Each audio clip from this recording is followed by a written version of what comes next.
안녕하세요. 하나금융경영연구소 손정락입니다.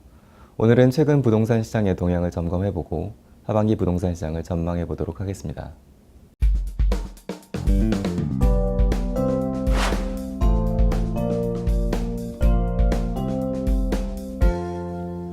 상반기 주택거래는 2014년 수준으로 돌아갔습니다. 작년과 비교하면 거래량이 25%나 감소했습니다. 가격 상승폭도 크게 낮아졌습니다. 작년 주택가격 상승률은 연간 4.4% 올랐습니다. 5월까지는 1.6% 올랐습니다. 하지만 올해 5월까지 주택가격 상승률은 0.3%에 그쳤습니다. 수도권과 경남권, 제주도가 비교적 선방하고 있지만 다른 지역의 가격 상승세가 크게 둔화되었기 때문입니다. 작년까지 전국의 집값 상승세를 이끌었던 대구와 경북에 더해 충청권까지 가격 하락세를 보이고 있습니다. 경남권에서도 조선업 구조조정이 진행되면서 울산, 거제, 진해 등 조선업 밀집 지역이 점차 타격을 받고 있습니다. 반면 서울시와 제주도는 호황입니다. 제주도의 주택가격은 5월까지 전국 평균의 6배나 올랐습니다. 하지만 지방의 대출 규제가 적용된 5월부터는 상승세가 멈췄습니다. 투자 열풍에 브레이크가 걸렸습니다. 앞으로의 추이를 지켜볼 필요가 있습니다. 서울시에서는 재건축 아파트를 중심으로 상승세가 커지고 있습니다. 3월 말부터 불이 붙으면서 강남권의 재건축 아파트는 평당 4천만 원을 웃돌고 있습니다. 작년 연말까지만 해도 비싸다고 했던 가격에도 완판 행진입니다. 내년, 내후년 시장이 하락할지 모른다는 두려움에 수요가 두터운 서울시로 강남권으로 사람들이 몰리고 있기 때문입니다.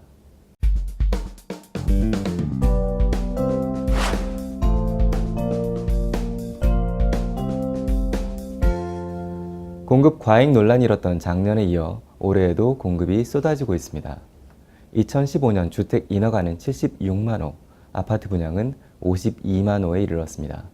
예년에 비하면 반년치 물량이 더 공급된 셈입니다. 너무 많다는 우려가 일었고 올해 공급은 크게 줄어들 것으로 예상했습니다. 하지만 그렇지 않았습니다. 주택 인허가는 2015년보다 30%나 늘었습니다. 상반기 아파트 분양도 작년보다 많습니다. 하반기에 줄어든다고 해도 올해 인허가는 65만 호, 아파트 분양은 43만 호에 이를 것으로 보입니다. 예상보다 더 늘어날 가능성도 높습니다. 해외 건설 시장도 토목 시장도 부진하기 때문에 주택 사업을 제외하면 건설사의 먹거리가 별로 없기 때문입니다.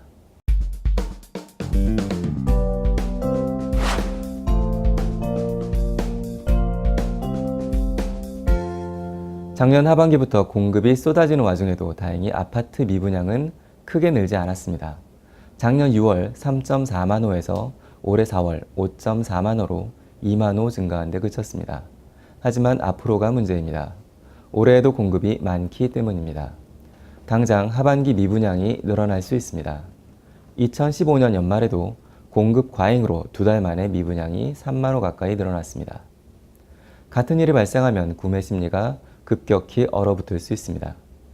올해 잘 버티더라도 내년 이후가 문제입니다. 분양된 아파트가 완공되면서 입주 물량이 크게 늘기 때문입니다. 2017년과 2018년 아파트 입주는 올해보다 10만 호씩 늘어납니다.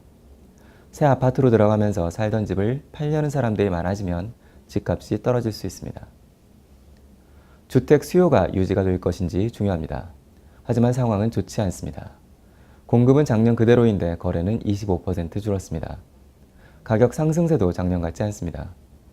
금리가 떨어진 것은 호재이지만 지난 2월에 수도권, 5월에는 지방에서 대출 규제가 강화되었습니다. 원리금을 바로 갚아 나가야 하기 때문에 투자 목적의 구매가 쉽지 않아졌습니다. 투자 가치가 높은 곳, 더욱 안전한 곳으로 구매자가 몰릴 가능성이 높습니다. 기존 주택보다는 신축, 외곽보다는 도시 내부, 나홀로 지역보다는 대형 택지 개발지구, 그리고 전세 수요가 높은 곳 위주로 매매 수요가 형성될 것으로 보입니다. 기업 구조조정은 또 다른 리스크 요인입니다. 조선업 구조조정이 본격화되면서 경남 지역 일부는 벌써 타격을 받고 있습니다. 구조조정이 다른 업종으로 확대될 가능성이 높다는 점이 문제입니다. 철강, 건설, 정유화학 등이 대상입니다. 금융권에서도 감원바람이 불고 있습니다. 실직이 아니더라도 계약직이 늘고 있습니다. 소득이 불안정해지면 부동산 구매가 줄어들 수 있습니다. 아직은 일부 지역의 이슈에 불과합니다만 앞으로 어느 정도까지 기업 구조 조정이 확대될지 계속 지켜봐야 합니다. 서울시에서는 재건축 아파트 열풍이 일반 아파트로까지 확산될지가 이슈입니다.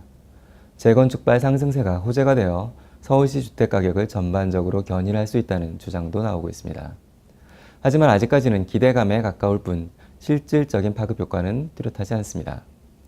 지난 4월 이후 강남 3구의 재건축 아파트는 6% 가까이 올랐습니다. 하지만 다른 지역은 잠잠합니다. 강남권 내에서도 마찬가지입니다. 재건축을 제외한 일반 아파트는 같은 기간 2% 오르는 데 그쳤습니다. 재건축 상승률의 3분의 1에 불과합니다. 아직은 강남권 내에서도 재건축 열풍이 다른 지역으로 확산되지 않고 있습니다.